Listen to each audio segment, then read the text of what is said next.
giving him the cue. Because from where you sit, you can hear the prompter. Yeah, you should be able to hear. Yeah. And I've as you said, I've produced quite a bit and been on that stage for as long as I can remember. So I know what to expect. Yes, you know all too well, and you intimidate us while we are on stage. I'm sorry I do that. I'm sorry. Do you think you'd ever be back on stage? I'm not sure about that. Well, I look forward to sharing a stage with you sometime soon. Now, I'm happy to watch all of you. You, George Quay, Tando. Yes. Pamela, Agnes Pamford. I'm just happy to watch you all do what you do. I think that I bowed out quite. We'll see about that. It, we'll see about that. And I'm actually in my second term as Member of Parliament. Yes, yes. So my party made us contest twice in 4 years. So it makes it look as if I've done the 2 years already. Right. So this is your second term, of course, yes, definitely. Yes. And it's great to finally get to sit and talk with you about our sector and your plans for us in the very near future. We know you've dedicated most of your life to the sector through your work and then through governance, through politics, your advocacy, and so on.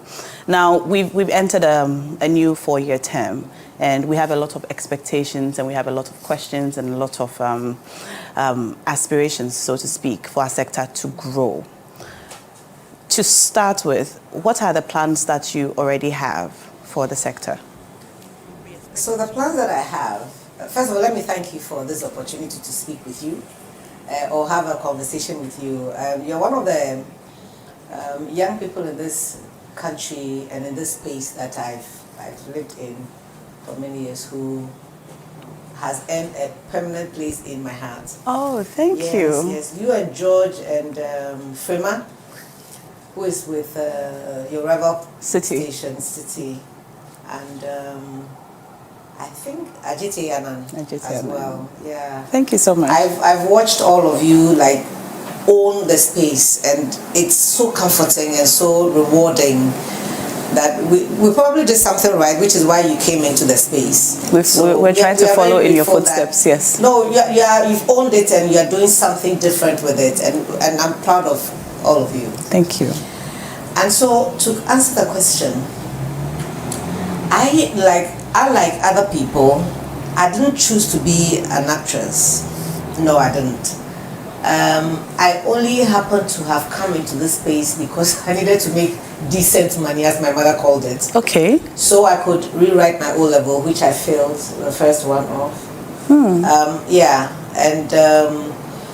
my twinnie, as I call her, she calls me so, Gloria, met Talent Theatre Company. And I followed her to Talent, and she left and I stayed. And I'm still here. Wow. So once I stayed, I wanted some things done fundamentally to strengthen the sector. I'm not for the fanfare of anything. And that's why if you see me in public, usually it's because I have a role or a responsibility. That's why I've gone there. Otherwise, I'm a very private person. I like to be at home, you know. But I think that fundamentally, Ghana just needs to go back where Kwame Nkrumah left it. Where is that?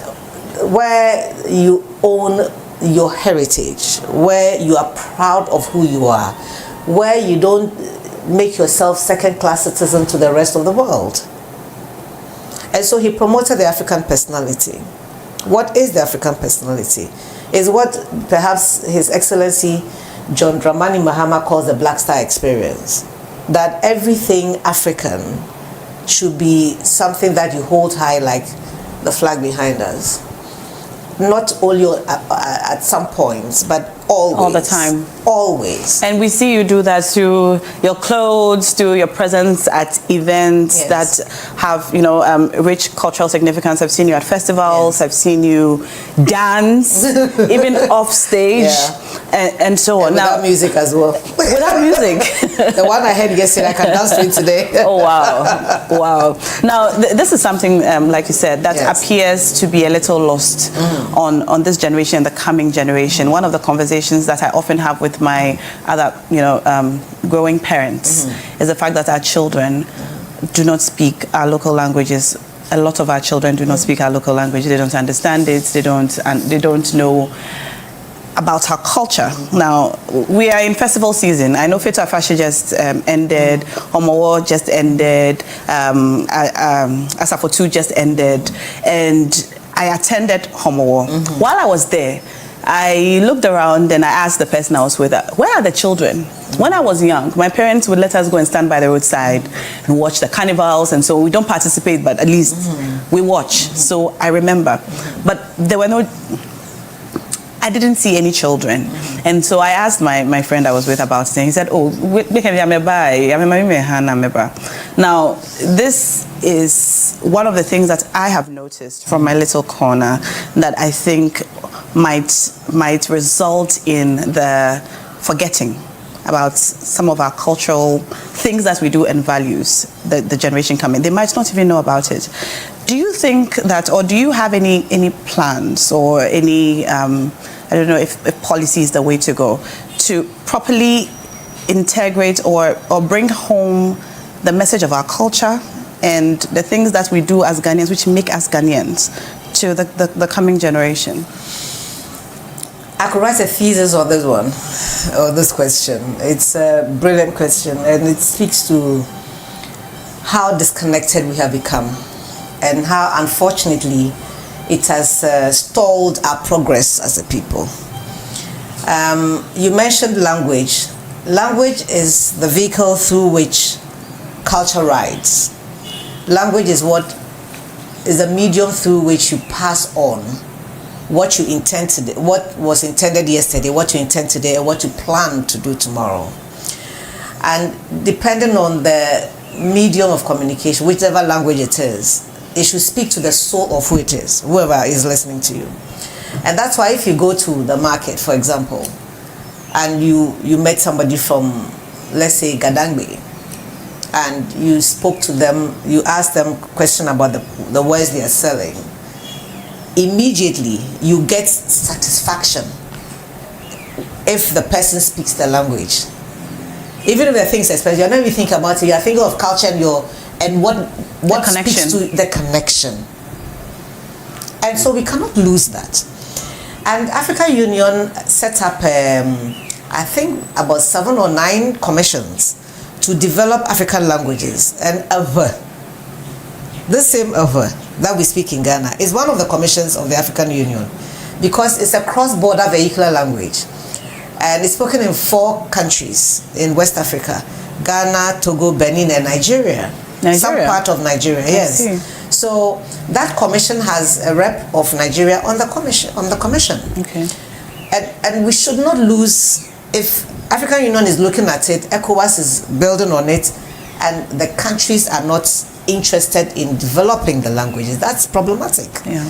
And I recall vividly the passion with which he's my son and he's my brother at the same time, Sam George, spoke about having Ga teachers retained in Greater Accra so they can teach the language they have studied and ensure that it is spoken by our children. Yeah, I'm glad you brought this matter up, because it's one of the things that has received notoriety in the last few days. And I've on the back of stayed out of it. So I'm not going to ask you about Obake. It's okay when you, but rather I want to ask about the question of insisting that schools in the Greater Accra region teach Ga as a compulsory subject. What's your position on that?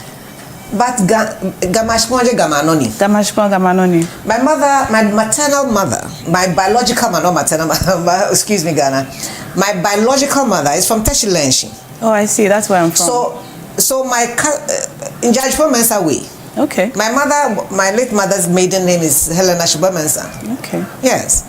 I see. And so my uncle's children, because men were patrilineal, men named their children. It's the only reason why I don't have a Ghana name.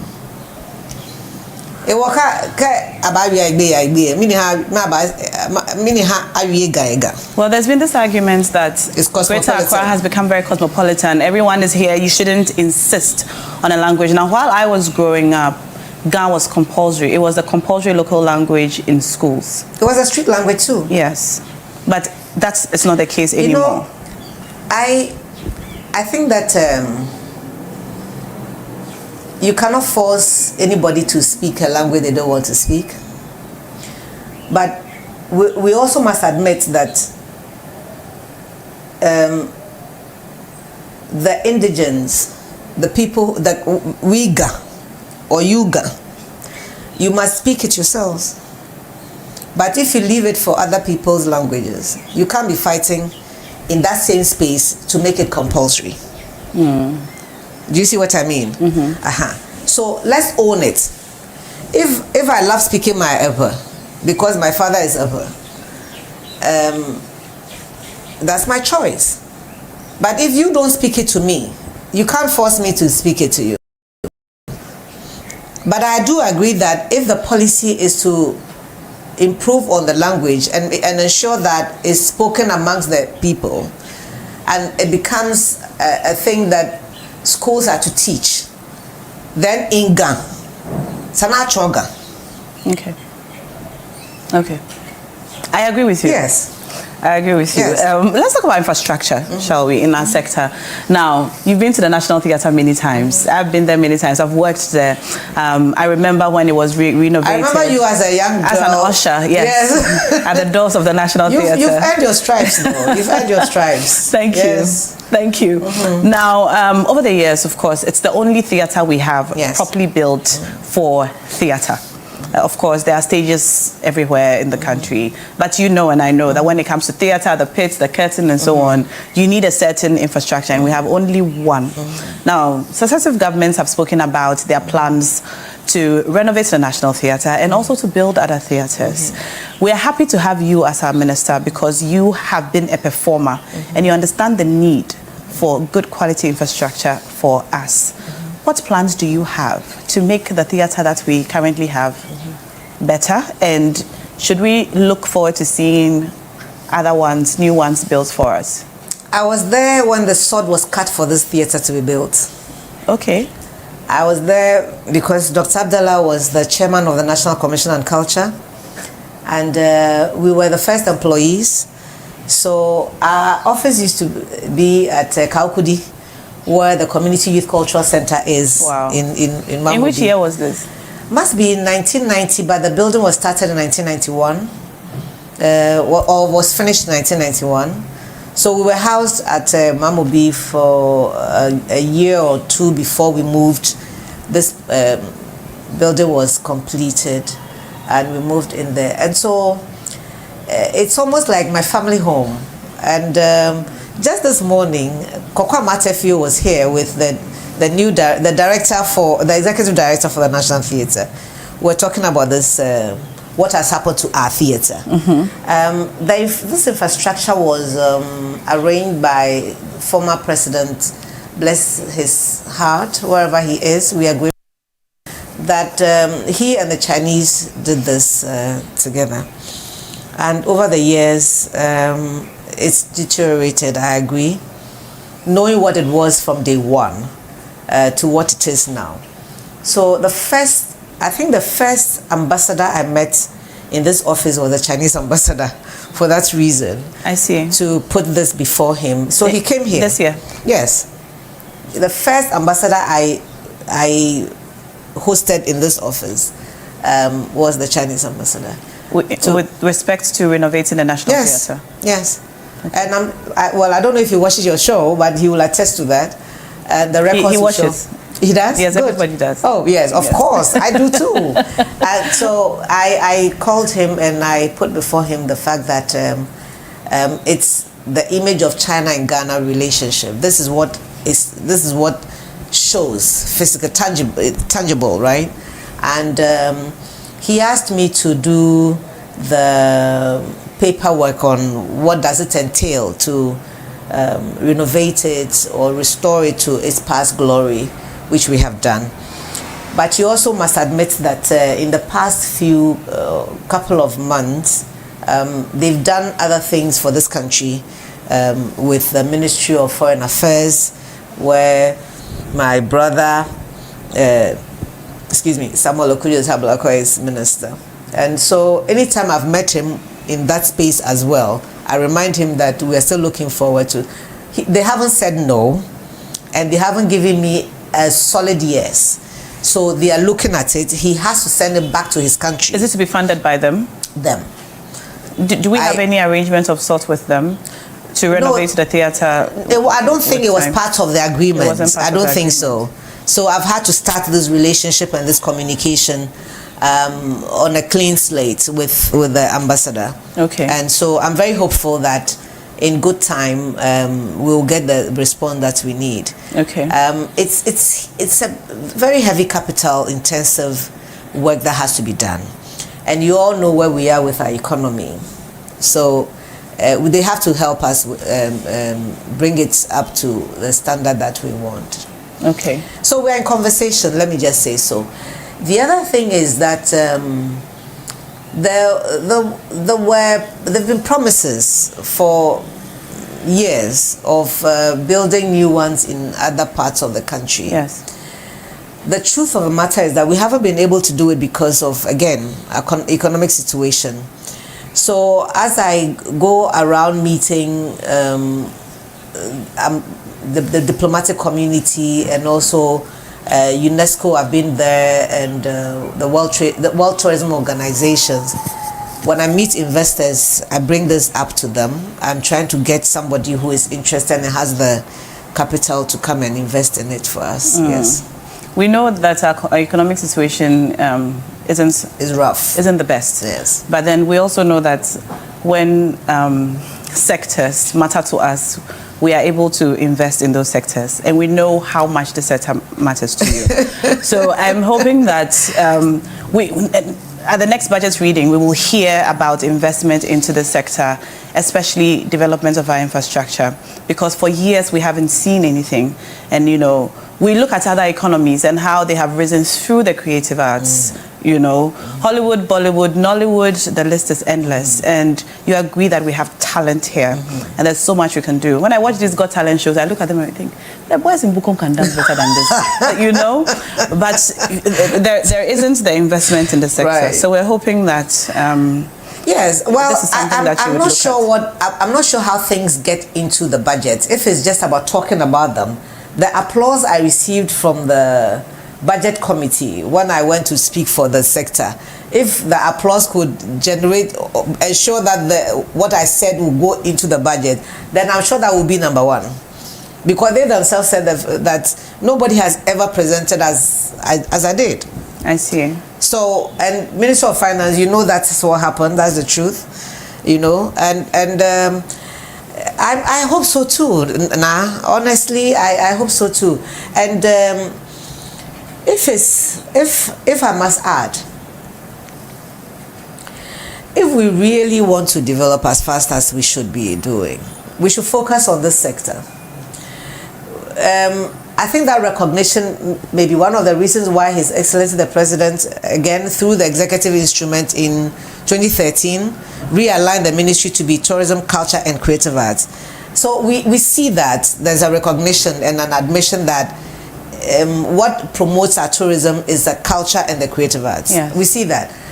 So what we all are looking for is the finance to put behind it, the infrastructure to put behind it. And as you rightly said, we're not in lack of the talent. From music, set design, all of it, the whole value chain, all the domains, teeming numbers of people who have trained themselves either through formal education or on the job training. We have that, and I do hope that, you know, we will. Perhaps it's about time Ghana just listens. Ghana should just listen to us. We're saying that the countries that we are quick to reference when we speak about development, about progress, about opportunity to create jobs, big ones and small ones, for many people in those countries, the legs on which this stands is their creative space. And as you listed, there's the Nollywood, there's the Bollywood, there's the what? it is their creative that is doing it. The opportunities in the space to employ young people is countless, and unemployment. Low-hanging fruits, really. Low-hanging fruits. If I could just reference Anthony King's Horseman we had over the weekend. Yes. We had about 300 people working in the theater. Right. So from the symphony orchestra to the drama group to the actors to the props people, the set designers, the costume team, sound, light, the stage hands, advertisers, the popcorn people outside. Everybody. We had roughly 360 people working. And if there were legal matters to lawyers too. Precisely. Yes. Because we have contracts for all these appreciate people. To the choir. So you know, when you think about it, if we could grow our space to the point where the theater runs every day, there's a show. Yes. Death and the King's Horseman runs 3 months. These 300 people will be paid every day. Absolutely. For this 3-month period. Yes. And then after that, there's another show. But you know that it's not only also about the space. Mm-hmm. You know, well, I went to theater school. And we are not trained to perform only on a stage such as this one. Mm-hmm. So I've tested something with a group of theater people with one of the hotels, in fact, Accra City Hotel. I spoke with their management that I want you to have a resident theater group and let's see whether it affects patronage and get me feedback on what your clients say. So that's something I'm testing. I see. That's interesting. Yes. Because I think that because the talent is there, what they need is the space, the platforms upon which they can do their work. And many years ago, most of the UN agencies like UN Women, UNICEF, and what have you, World Health Organization, they use creative people to promote their work. Yeah. We do the work we do theater for extension communication or theater for development as we call it. We use those. Why are we not doing them? Yeah. You see? I remember growing up, we saw a lot of people in theater. There was Hee Ha Ho, which I participated in. There was even for civic education. Absolutely. As recent as the redenomination of the Ghana city. Yes. Yes, you have to remind me of that, didn't you? You can't stop yourself. I did theater for development, and we performed in markets and what have you. Perhaps if we don't stop and we do more of it, and we use it to change perception and mindsets and redirect the population, maybe they'll take us more seriously. It's a tool for social change. Yes. And we shouldn't wait for anybody to tell us to do it. I agree with you. Yes. So I think that the story has been said many times, and I believe that when we lift our heads out above the water, now we are drowning in poverty, and our economy has really sunk very low. When things are beginning to look up, our two forces will have to start forcing for the space. We have to demand that for ourselves. Yes. Perhaps we'll sit with him next, and then I've sat with him, and he has some really good ideas and he's given me hope, and I'm willing to cut him some slack and wait to see how he navigates this rough terrain in this year and see where he leads us next year. All right. Yes. Let's talk about tourism. Mm-hmm. Now, we've done so well with our year of return program, with a lot of people from the diaspora trooping to Ghana every December. It's nice to see how crowded Accra gets, and we know that our hotels are booked and so on. Same for Cape Coast. Now, I don't know if we can say same for the other parts of the country. In December, during the elections, I traveled around the country. I went to a lot of the towns in the northern region to do community engagements. I happened to visit a slave camp called Pinkaro. I've never seen or heard. I pronounce it well. Awesome. I've never seen or heard or read about this place. I just happened to see the signboard. I took my camera, went over there, and then did a short documentary. I was surprised to learn about the history of the place and all that had happened there. And I wondered why it was not If it is, you may tell me, but I don't know that it is on the list of places to visit when you come to Ghana. It's so rich in history, and that's not the only place. There are so many other places which has not seen promotion in terms of tourism. What are your plans to extend our tourism bracket beyond Accra and Cape Coast only?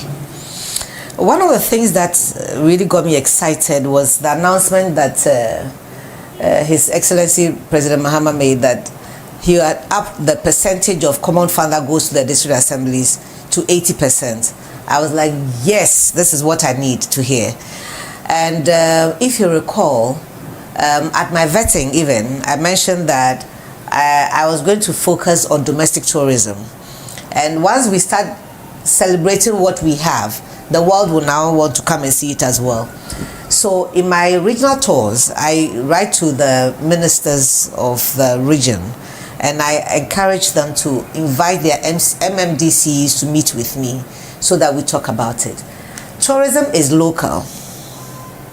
Tourism is international. And the local one has to be driven by the people. Nobody will know, for example, Ketu South more than I. Nobody will know about your community but yourselves, the people who come from there. To test the waters also, we did a pilot on having young people participate in a competition. Take a picture of something unique in your community and send to us, the ministry. We had a 3-member judges to look at their works. We rewarded them recently at the Kwame Nkrumah Memorial Park. Okay. And the first person got a camera with a tripod.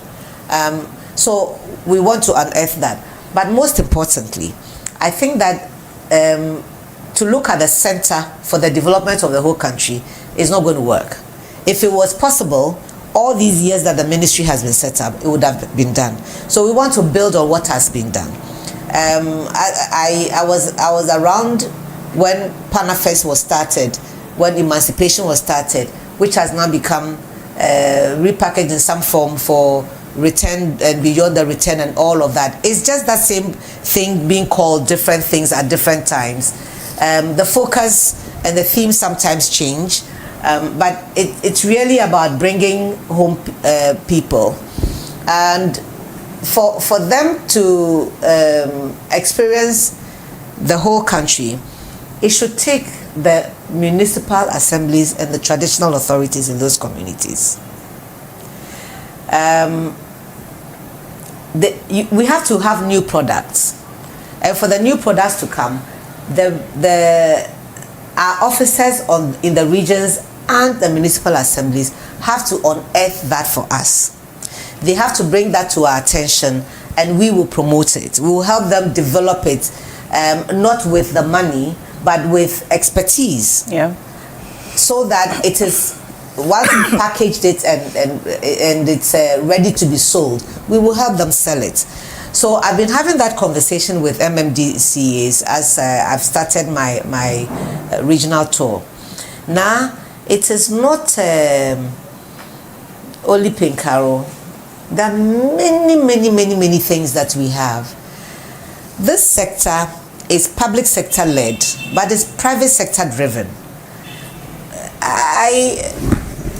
I think everybody thinks that because of, for example, Kwame Nkrumah Memorial Park and the forts and castles, then the ministry has to be the one developing all the others. No, it cannot work.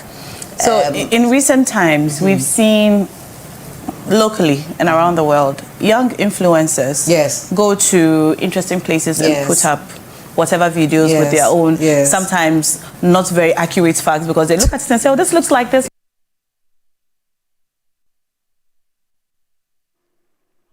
Very interesting conversation there between Nashoko and the Minister for Tourism and Creative Arts. We can find the full interview online on our various social media platforms, as well as on YouTube as well. You can catch other parts of the conversation. But it's been an interesting show today. And before we go, just some bit of news. You don't need to break the bank to give your family fun and memorable summer vacation.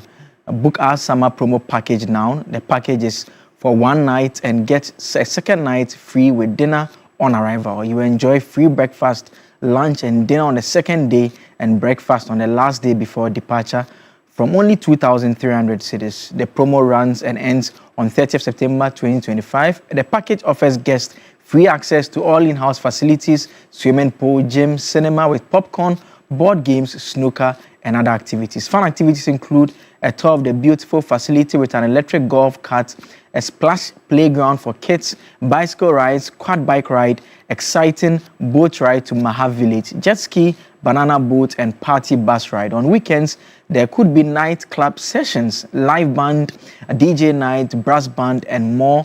Nearest interesting places to visit include Inzulezo, Stilt Village, the Fort Apollonia, Kwame Nkrumah Memorial Home, the Ankasa Forest, the Lubo border, among others. Maha Beach Resort is a one-stop holiday destination for all families, couples, honeymooners, group getaway, private parties, weddings, and a lot more. We also provide for your corporate retreats, events, and conferences. Call for your reservation now. You can call on the landline 030-3977-773. The mobile number is 054-0124-114. Or you can WhatsApp on 050-157-0684. You can also get in touch via email at sm@maharesort.com, on social media, Maha Beach Resort, and on the website www.maharesort.com. It's time for us to do the birthday wishes now, and that will be coming up on the screen shortly. But before then, let's do the draw once again for the cash out. Let's see who our lucky winner is this time around. The draw will be coming up on the screen now. So that's the first winner there, 233-542-789. Okay, and Kitchen Wars Season 4 is here. Think you've got the skills to rule the kitchen and whip up appetizing meals to wow the judges while outcooking the competition. The Alumni Food Bazaar comes off this Saturday, 13th September at the Aviation Social Center from 10 a.m. Book your slot in the Ultimate Alumni Cooking Showdown. Remember, there are limited slots available. Come on board with your fellow alumni to whip up the big flavors while walking away with the bragging rights. Secure your spot now by WhatsApping your details to 056191334 today on TV3 First News Best in Entertainment.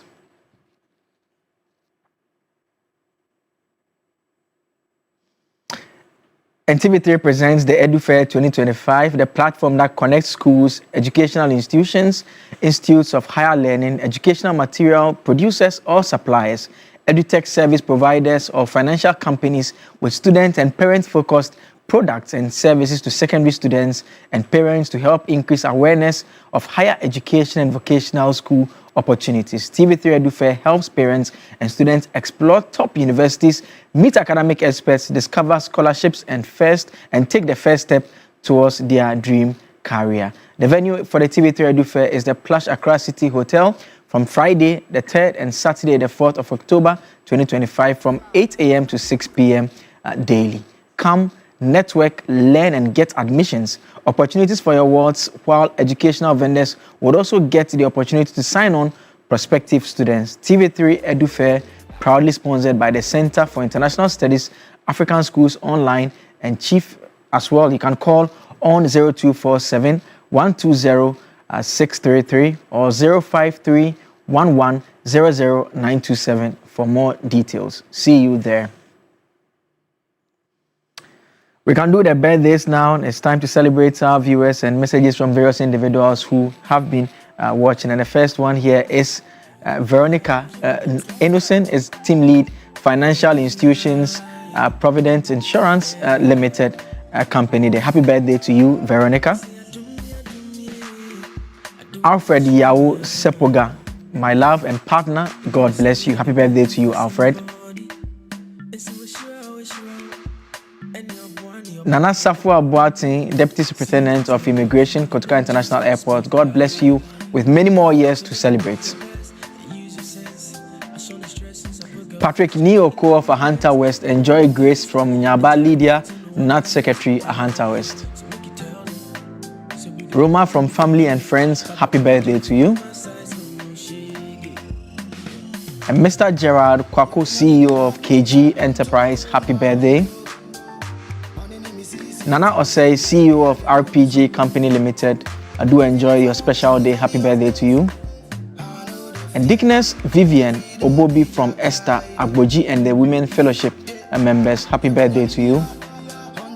Alex Afu, wishing you a harmonious and joyous celebration filled with love and happiness from Philip Dazi. Gloria Uku of TTU SRC Wukom, wishing you good health from Suede Abdullahi. And Portia, God bless your new age. Enjoy your day, coming from Andy. And Wit Duncan in China from Sedem, a happy birthday to you. And Mami Kweba Wilson, we pray you have an amazing year from your family. William Kumsin, every day with you is a gift, and I'm so blessed to call you my husband. That is coming from your wife, I guess. Happy birthday to you. Gloria, may you enjoy your remarkable day with joy and happiness from Theophilus Ni. Adepa and Achedepa from your auntie Araba. Adepa and Achedepa from your auntie Araba. Happy birthday. Christiana Monka, God bless you from your husband and children. Rambo, may God shower his blessings onto your life. Emmeline Na Dromo Sanku Neti, God bless you from mommy and daddy. And Mavis we are Flint, God bless you from your loved ones. James Papa Kweku Otable Inkum, may God protect you and bless you from mom and dad. Hydra of Date Rush, God bless you abundantly from Mamaga. That is by way of the birthday wishes. Happy birthday to all of you celebrating your day today, and thank you to all who keep sending such messages to celebrate the day with those loved ones on this platform. Optima Solar Systems offers reliable solar energy solutions in Ghana, including solar panels, lithium batteries, water heaters, water pumps, and solar-powered CCTV. They provide installation, ongoing maintenance, repairs, and even comprehensive solar insurance against theft, fire, flood, and more flexible payment terms. Plans are available for such payment terms. Their services suit homes, farms, and businesses, helping customers cut electricity bills, gain energy independence, and support the environment. You can contact them on the number 030-824-9900 or 050-502-3472. You can check out their website, www.optimasolarsystems.com, social media on Instagram, on Facebook at Optima Solar GH. That is it by way of our show this morning. Thank you so much for staying with us and joining us for this aspect of the show.